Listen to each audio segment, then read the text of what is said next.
വിട്ടുപോകുന്ന ലോകത്തെ ധന്യരും പോവാനുള്ള ലോകത്തെ ദരിദ്രരുമാവരുത്. വല്ലാത്തൊരു വാക്കാണ്. ഉമർ ഇബ്നു അബ്ദുൽ അസീസ് റഹിമഹുല്ലാഹ് പറഞ്ഞതാണ്, നിങ്ങൾ വേർപിരിയുന്ന ലോകത്തെ ധനികരും പോവാനുള്ള ലോകത്തെ ദരിദ്രരുമാവരുത്.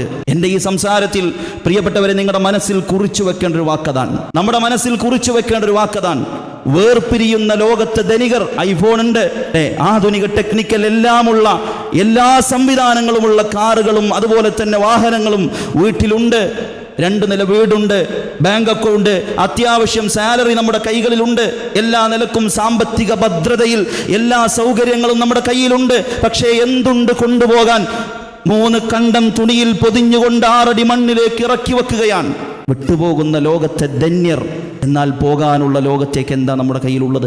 5 വക്ത നിസ്കാരം, വിശുദ്ധ ഖുർആനിന്റെ പഠനം, അള്ളാഹുവിൻ്റെ ദീനിനു വേണ്ടി ചെയ്ത സേവനങ്ങൾ എടുത്തു പറയാനായി പ്രിയപ്പെട്ടവരെ എന്തുണ്ട്?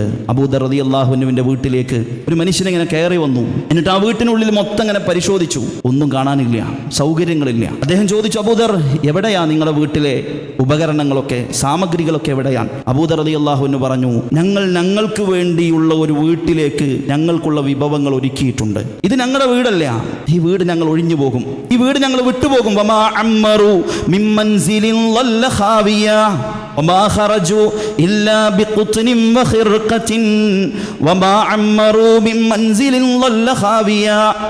എത്രയെത്ര മനുഷ്യരാണ് ലോകത്തോട് വിട പറഞ്ഞിട്ടുള്ളത്. അവർ ഈ ലോകത്തുനിന്ന് വിട പറയുമ്പോൾ പരുത്തിത്തുണി മാത്രമാണ് കൊണ്ടുപോയിട്ടുള്ളത്. അവർ ആസ്വദിച്ച് ജീവിച്ചിരുന്നവരുടെ പുരയിടമൊക്കെ അത് ശൂന്യമായി പോയി. പ്രിയപ്പെട്ടവരെ, നമ്മളില്ലെങ്കിലും ഈ ലോകത്ത് കാര്യങ്ങൾ നടക്കും, പക്ഷെ നമ്മുടെ കാര്യം അത് നടത്താൻ വേറൊരാളുണ്ടാവില്ല.